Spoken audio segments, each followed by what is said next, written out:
In our school, we used to call him the love vulture. Though he responded to Elvie, I'm not sure if he ever knew what it meant.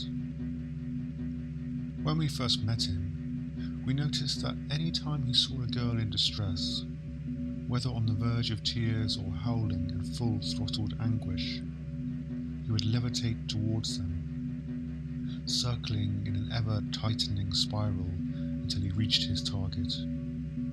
And then, in muted, puppy-like tones, he would seem to smother the source of the emphatic emotion and bring it back into a state of equilibrium.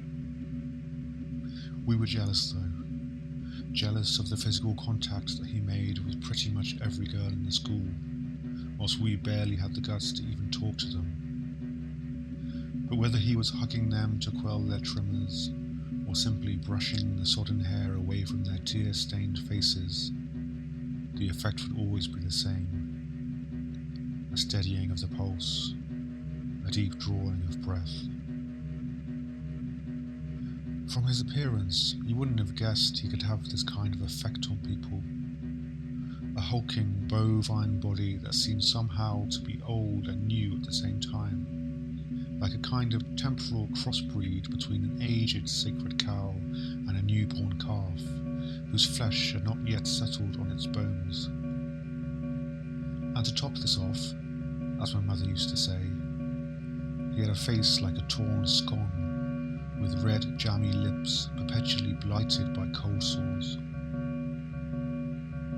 He once told me the story of this infection, about how, at a very early age, maybe at 2 or 3 years old, he had visited his grandmother on what, as far as I can remember, was an annual occasion.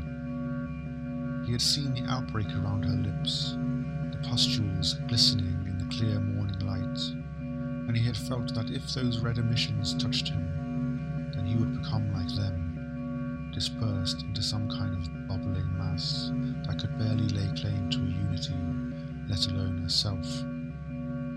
But at the same time, he had felt so keenly the hurt that she would feel if he turned his face away when she came to kiss him. He had felt it with such insistence that it was impossible to do anything else but accept her kiss, and with it, the inevitable. But this gift of his was anathema to our school, and it flew in the face of many of the principles it espoused. One such principle was that of the emotional reflux reward program. Every time we expressed an emotion that was deemed to be, let's say, progressive for our age, we were rewarded with coupons that could be used in the school canteen. I'm not sure where this policy came from, but it seemed as if it was an experiment that had been instigated long ago and never revised in light of its findings, and possibly, like many legacy precepts, misunderstood by subsequent rule, it was left as it was, as if out of the certainty that somewhere in the musty codices there was an erudite exposition that, once deciphered, would lay plain, in simple and compelling language, the purpose and desired outcome of the peculiar practice. But most likely no one had had the gall to have the tomes disinterred, let alone to set about the heady task of reading them. Though it may have been a little misguided in its execution, often leading to a cycle of abuse, I see now that they were trying to develop us into completer human beings that would otherwise have been expected.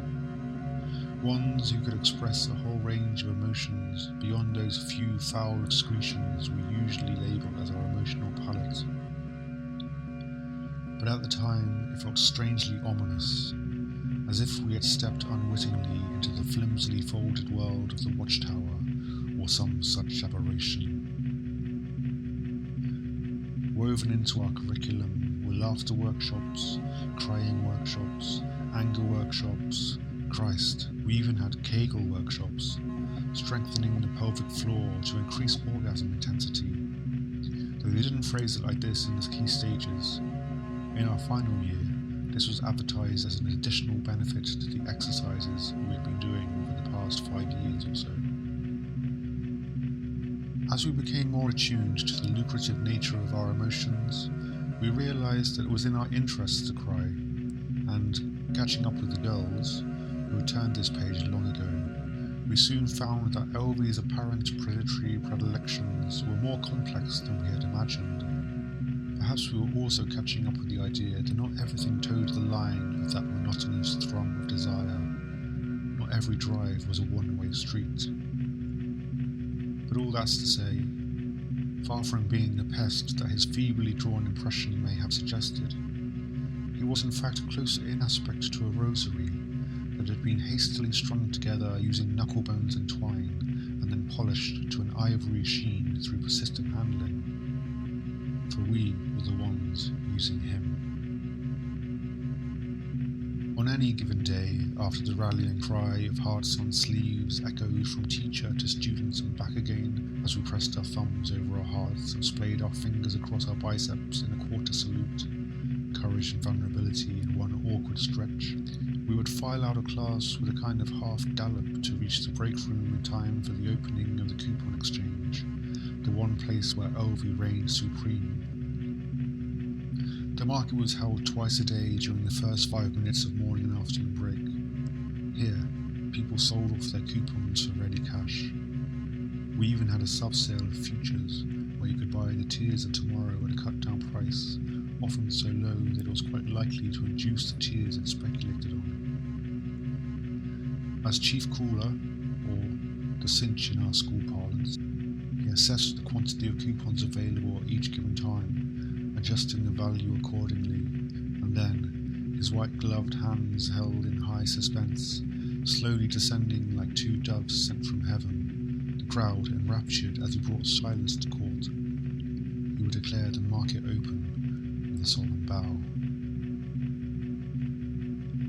As far as I know, there was only one time that he ever received a coupon himself. We were on a site visit to the local abattoir as part of our immersive economics class, which led us through the whole process from the arrival of the animals to the departure of the meat. When the first delivery backed into the loading bay and the ramp lowered, releasing a torrent of bleating lambs, I saw Elvie transform. The calm, almost floating quality of his eyes became frozen. He didn't know where to look, where to go, or what to do. He seemed like a bird with clipped wings. There was so much suffering, so much fear, too much for them, and too many thems for him. So he turned away, and for once, tears appeared in his startled eyes. As for us, and I mean all of us, the butcher, the caretaker, the director, the driver, our teacher, we all burst into tears.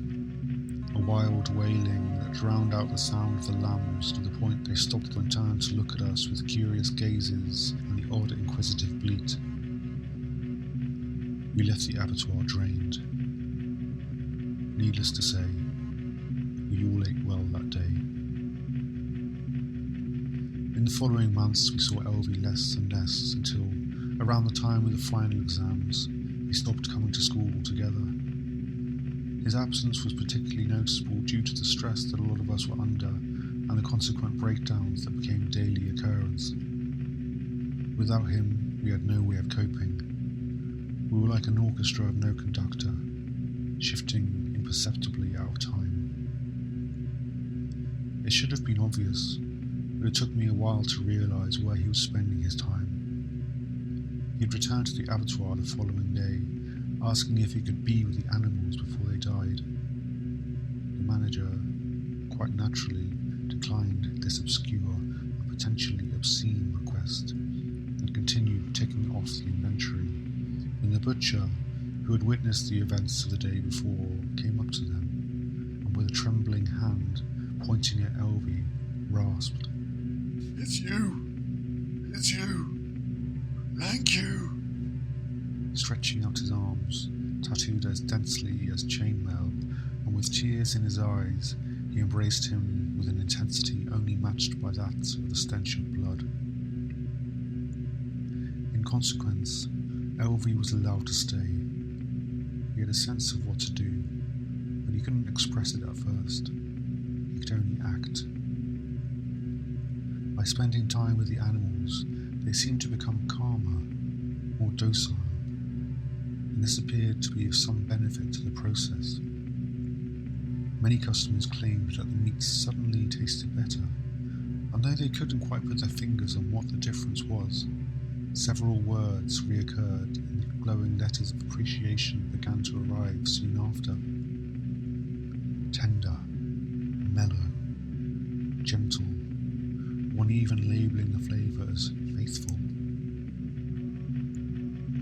Eventually, out of a keen respect for revenue, he was given his own room, a grave windowless concrete box with muted acoustics and dim, ochreish wall lighting that tended to flicker as the power tools sucked and surged.